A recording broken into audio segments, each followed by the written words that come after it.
आता ट्रम्प यांनी हे विधान केल्यावर त्याला भारताने आपल्या मुत्सद्देगिरीनुसार उत्तर दिलं, पण त्यावर मुंबईतील इराणच्या दूतावासानं ट्रम्प यांना चपराक हाणली. त्यांनी या जाहिरातीप्रमाणे एक बार तो आओ भारत में अशी साद अमेरिकेला घातली.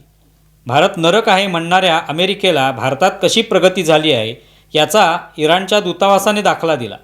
मुख्य म्हणजे इराणच्या दूतावासाने महाराष्ट्राचा उल्लेख करत इथलं निसर्ग सौंदर्य, इथली बेस्ट बस, गणेशोत्सव, ढोल ताशे, सुंदर रस्ते, धबधबे यांचा उत्तम वापर करत ट्रम्प यांचं सदर विधान कशी बकवास आहे हे सांगितलं आणि एकदा भारतात येऊन पहा मग बोला असा तडाखासुद्धा दिला. मुंबईतील इराणच्या दूतावासाप्रमाणेच हैदराबादमधील इराणच्या दूतावासाने ट्रम्प यांच्यावर टीका केली आणि भारत, चीन या कशा प्राचीन संस्कृती आहेत याचा उल्लेख केला. पण यात महत्त्वाची गोष्ट अशी की इराणच्या दूतावासांनी ट्रम्प यांना जी चपराक आणली आहे ती भारतातील विरोधकांनाही आहे, जे गेल्या काही वर्षात भारताच्या संस्कृतीला विसरूनच गेलेले आहेत. भारताच्या संस्कृतीबद्दल, प्रथा परंपरांबद्दल, प्राचीन हिंदू धर्माबद्दल ते बोलायलाही घाबरतात. उत्सव, देवधर्म, ज्यांनी देशासाठी बलिदान दिलं त्यांच्याकडून मिळणारी प्रेरणा अशा सगळ्यांचाच विसर विरोधकांना पडलेला आहे किंवा त्यांनी स्वतःच्या डोक्यातून ते विषय काढूनच टाकलेले आहेत. त्या अर्थाने